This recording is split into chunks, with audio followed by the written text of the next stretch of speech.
Hey everyone! In this video, I'd like to share with you how you can use self-hypnosis to enhance your life. Hi, I'm Tina Worthey. I'm a hypnotherapist, owner of Open Heart, Open Mind Therapy, because I believe with an open heart and an open mind, anything is possible. Now, before I share with you this very simple technique, we have to come to an understanding about the mind, the brain, and consciousness, and where this state we call hypnosis, this very misunderstood word, fits into those three concepts. The brain is a physical organ whose job it is to filter or deal with the mind. The mind is probably some sort of energy that permeates time and space. And it has various channels or states we call consciousness. So right now, as I'm talking to you, we're in what's called the waking state or conscious. And the brain wave is called beta. It's very fast, but it only takes up about 5% of our mind. When we get into a more relaxed state, we drop into a lower brainwave frequency known as alpha. This is more relaxed and more of our mind opens up. If we relax even further and our brainwave slows down even more, this is known as theta state. And this is the frequency we're at when we're dreaming. And then we drop even deeper into delta when we're totally unconscious. Who knows where we go within the mind while we're in deep sleep. So remember I said that our waking beta conscious state only uses about 5% of our mind. Now, which leaves a whole bunch underneath that.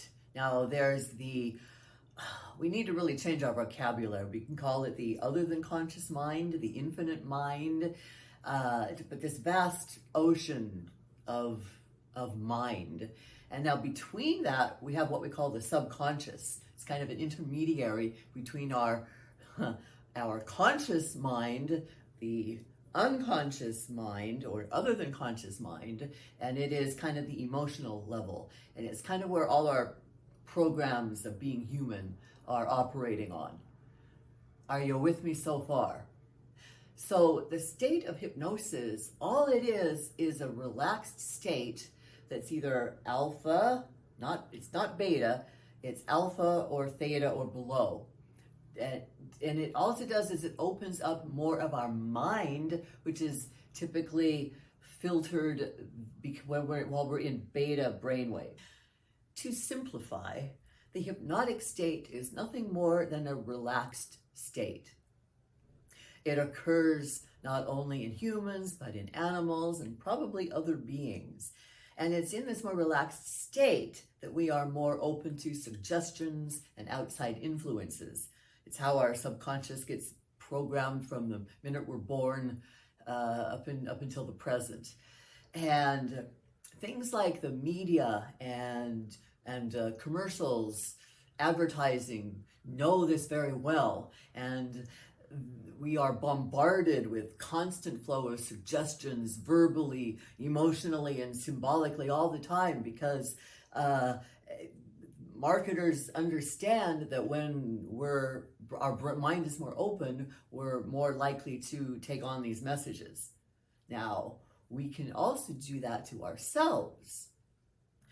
So the key and why hypnosis is so effective is that it bypasses the analytical beta brain. And so we get into these other states of consciousness where we can really influence the mental, emotional, physical functions of our whole being, because again, that is the vast majority of our mind. So we harness this power. Not only that, when our mind opens up, it actually induces something called neuroplasticity.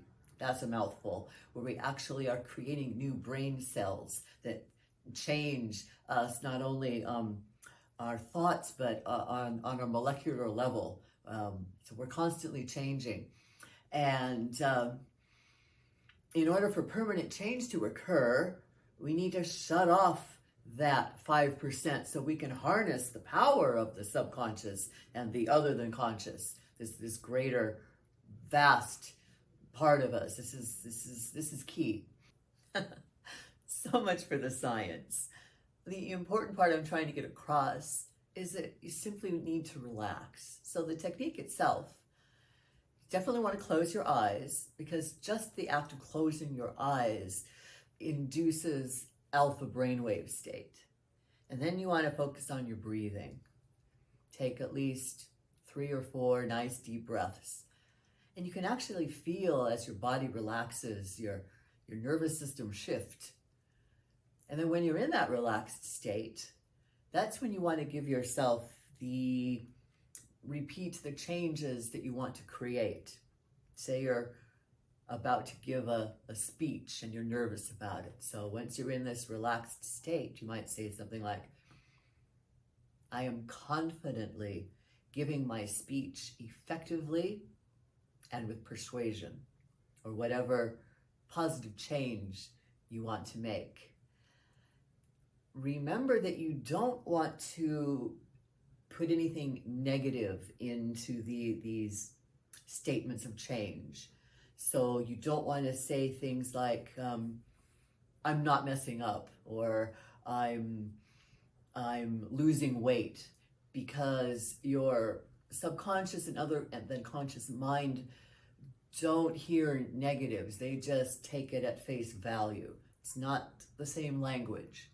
So you always be sure when you're doing this, you always want to keep it positive, as if you're stating the result as if it's already happened.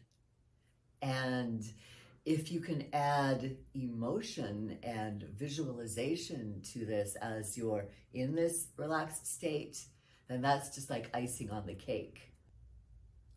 So while you're in this relaxed state, hypnosis, same thing.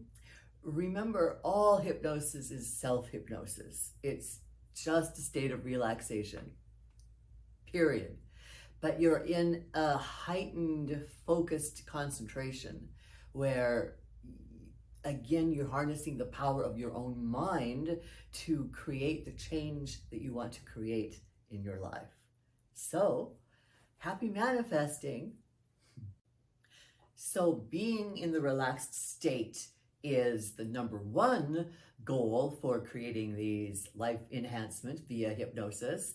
And the other thing is repetition. Repetition, repetition, repetition. Do it daily. I've created a self-hypnosis for myself on topics that I assume most people want to improve on. They're a state of abundance, prosperity, being comfortable in your body, health. And as a free download, if you want to visit my website, and I recommend creating your own. If you want to instigate changes even faster, then I recommend booking a hypnotherapy session, because in there we're actually talking directly to the subconscious and other than conscious mind, and while your conscious state is still on, so we're able to bring to conscious awareness stuff that is typically unconscious. So this instigates changes to happen even faster than the repetition model. So, Tina Worthey, open heart, open mind, because with an open heart and a very open mind, anything is possible.